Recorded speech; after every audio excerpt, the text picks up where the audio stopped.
آ گئے حسین آ گئے. اب تھوڑا سا اس کو ہماری طرف دیکھو, جب تک ہم زندہ ہیں زندہ رہو, ادھر ہی دیکھتے رہو, ادھر ادھر دیکھنا, تھوڑا سا ایکو اور مکس کرو, اس میں ایکو ہلکا سا. کہے اٹھی زمین کربلا,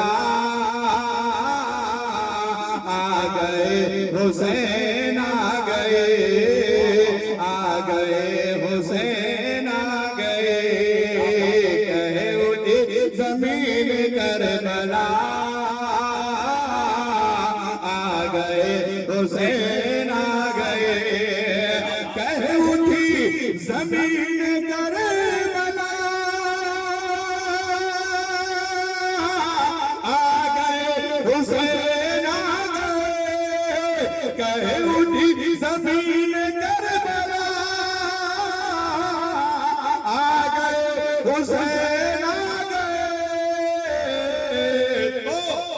ظلم کا کریں گے خاتمہ, ظلم کا کریں گے خاتمہ. آ گئے حسین آ گئے, ظلم کا کریں گے خاتمہ.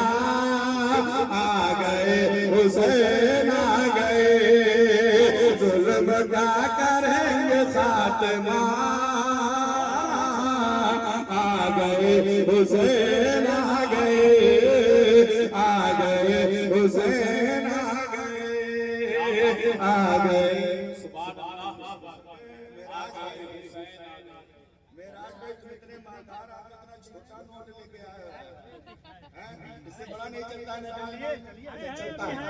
چلتا ہے, چلے گا, زور سے کہتے. ظلم کا کریں گے خاتمہ, آ گئے حسین آ گئے. کیوں آئے حسین, کیا کام تھا ان کا میدان کربلا میں آنے کا؟ شعر سنے. آ گئے حسین آ گئے, ارے گھر کا گھر لٹانے کے لیے, دین کو بچانے کے لیے. کیا اگر بات سچی ہو تو پورا مجمع زور سے کہہ دے سبحان اللہ. ارے گھر کا گھر لٹانے کے لیے, دین کو بچانے کے لیے, دین کو بچانے کے لیے. گھر کا گھر لٹانے کے لیے, دین کو بچانے کے لیے. کربلا کی ریت پر شاہ, کربلا کی ریت پر شاہ. آ گئے حسین آ گئے, کربلا کی ریت تھی. نعرہ رسالت پیدان شہید آدم, پیدان غوث آدم, مسلک اعلیٰ حضرت, پیدان سرکار تاج الشریعہ, قادری کانفرنس, جشن دستار بندی, آمد حضور اسلامیہ صاحب قبلہ. سبحان اللہ. ایک شعر, آخری شعر حسان بھائی, نیپال گنج کے ایک ماحول میں پڑھ رہا ہوں, کیونکہ میں یہاں جانتا ہوں کون کیا ہے اور کون کیسا ہے. سمجھ رہے ہیں, بہت اچھے سے جانتا ہوں. کچھ ایسے لوگ جو حسین کے نام پر یزیدیت کی بیج بو رہے ہیں, کچھ ایسے لوگ جو امام حسین کے نام پر سنیت کا جنازہ نکال رہے ہیں. ایسے لوگوں کے لیے ایک شعر پڑھتا ہوں, شاید ان کو سمجھ میں آ جائے, آ ہی جائے گا کہیں نہ کہیں سے. وہ بیچارے اس چکر میں رہتے ہیں, شبیع الحسن کی تقریر نیپال گنج میں نہیں ہونا چاہیے, لیکن وہ جتنا ٹینشن کرتے ہیں اتنی زیادہ میں نیپال گنج میں میری حاضری ہو جاتی ہے. وہ بیچارے پریشان اس بات کو لے کر ہیں, یہ آ کیوں جاتا ہے, لیکن ان کی پریشانی انشاءاللہ کبھی ختم ہونے والی نہیں ہے. شعر پڑھتا ملاحظہ فرمائیں. ارے ساتھ میں ہے مصطفیٰ کا پیار, ہاتھ میں علی کی زلف دار. ساتھ میں ہے مصطفیٰ کا پیار, ہاتھ میں علی کی زلف دار, ہاتھ میں علی کی زلف دار.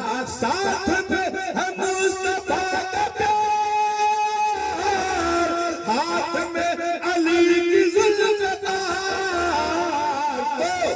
یزیدیت کا ہوگا خاتمہ، یزیدیت کا ہوگا خاتمہ، آ گئے حسین آ گئے، یزیدیت کا ہوگا خاتمہ،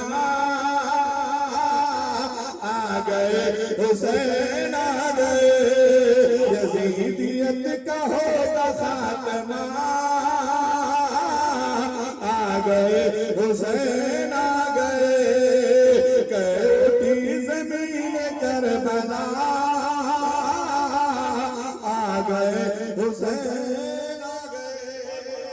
درود پاک پڑھ لیجیے، اللہم صلی علی سیدنا مولانا محمد البارک وسلم، صلاۃ و سلام علیک یا رسول اللہ، صلاۃ و سلام علیک یا حبیب اللہ۔ دوستو تھوڑی سی توجہ کریں، ادھر دیکھیں، میری طرف دیکھیں، اس وقت یہاں جتنے لوگ ہیں ان میں سب سے خوبصورت میں ہوں۔ کچھ نوجوان لڑکے سوچ رہے مولانا کالے کلوٹے ہیں اور اپنے آپ کا بڑا خوبصورت بتا رہے ہیں۔ میں خوبصورت چمڑی کی بات نہیں کر رہا ہوں، میں خوبصورت اس لیے ہوں کہ میں اللہ والوں کا ذکر کر رہا ہوں، اور آپ سے بھی زیادہ خوبصورت کوئی نہیں ہے، اس لیے کسی نیپال گنج کے کسی محلے میں نہ جانے کتنے لوگ سو رہے ہوں گے اور آپ نبی کے جلسے میں آ کے اپنی آوازوں کو بلند کر رہے ہیں۔ اللہ آپ کی آوازوں کو، آپ کی حاضری کو قبول فرمائے۔ آئیے ذرا توجہ کیجیے، میں نے قرآن پاک کی بڑی مشہور آیت پڑھی ہے، یہ علمی جلسہ ہے، مدرسے کا جلسہ ہے، دستار بندی کا جلسہ ہے، بچوں کو قرآن یاد، بچوں نے قرآن پاک اپنے سینے میں بسایا ہے، اس کی عظمت کا جلسہ ہے، اس کے اعتراف کا جلسہ ہے، اس کی حقانیت کو ماننے کا جلسہ ہے۔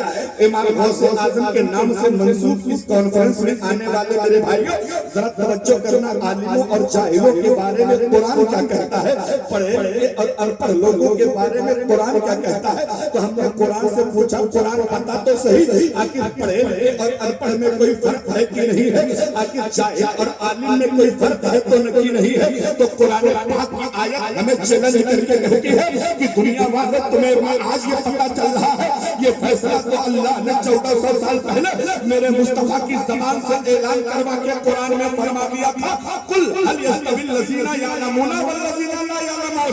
اے میرے محبوب آپ دنیا سے بتا دیجئے، آپ دنیا کو یہ کہہ دیجئے، پڑھے لکھے اور ان پڑھ برابر نہیں ہو سکتے ہیں، عالم اور جاہل برابر نہیں ہو سکتے ہیں، علم والا اور بغیر علم والا برابر نہیں ہو سکتا ہے۔ جہاں علم والے کی شروعات ہوتی ہے جاہل کا اس سے پہلے خاتمہ ہو جاتا ہے، جہاں سے قرآن پڑھنے والا کا قدم بڑھتا ہے وہاں سے دنیا قدم پیچھے ہٹا لیتی ہے۔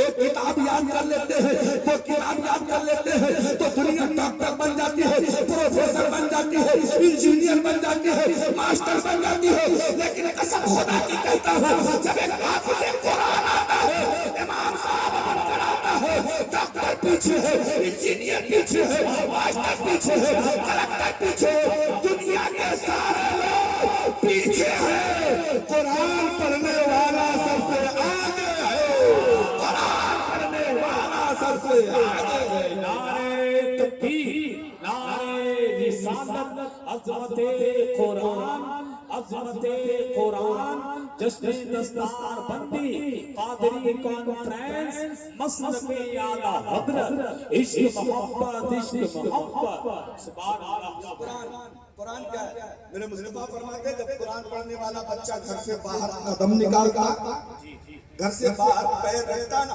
اس کے قدموں کے نیچے فرشتے اپنے نورانی پروں کو بچھا دیتے تھے۔ اس کو تھوڑا سا کم کر دیتا ہوں، اس کے قدموں کے نیچے، قرآن پڑھنے والے کے قدموں کے نیچے فرشتے اپنے پروں کو بچھا دیتے۔ ذرا سوچ کے دیکھنا جب طالب علم کی عزت ایسی ہے تو جس نے پورا قرآن اپنے سینے میں بسا لیا ہے اللہ اس کا مقام کیا عطا فرمائے، کیا عطا فرمائے گا۔ لیکن آج ہماری یہ قوم نا حسان بھائی یہ کہتی ہے مولوی لوگ کر کے آ رہے ہیں تو خالی کھا رہے ہیں، خالی کھا رہے ہیں، ہمارے کھانے کی فکر کر رہے ہو تمہیں اللہ سلامت رکھے، کم سے کم اتنی تو فکر ہے کہ ہم کھا کیا رہے ہیں، اتنی تو فکر ہے تمہیں ہم کر کیا رہے ہیں۔ اگر اتنی فکر تم اپنے گھر کی کر لیتے نا، اتنی فکر تم اپنے بچوں کی کر لیتے تو بچہ نشیڑی نہیں بنتا، اتنی فکر تم اپنے بیٹے کی کر لیتے تو بیٹا جواری نہیں بنتا، اتنی فکر تم اپنے گھر والوں کی کر لیتے تو بیٹیاں ننگے سر بازاروں میں نہیں گھومتی۔ لیکن معاملہ بڑا عجیب ہے، تمہیں ہماری تو فکر ہے، ہم کھا رہے ہیں۔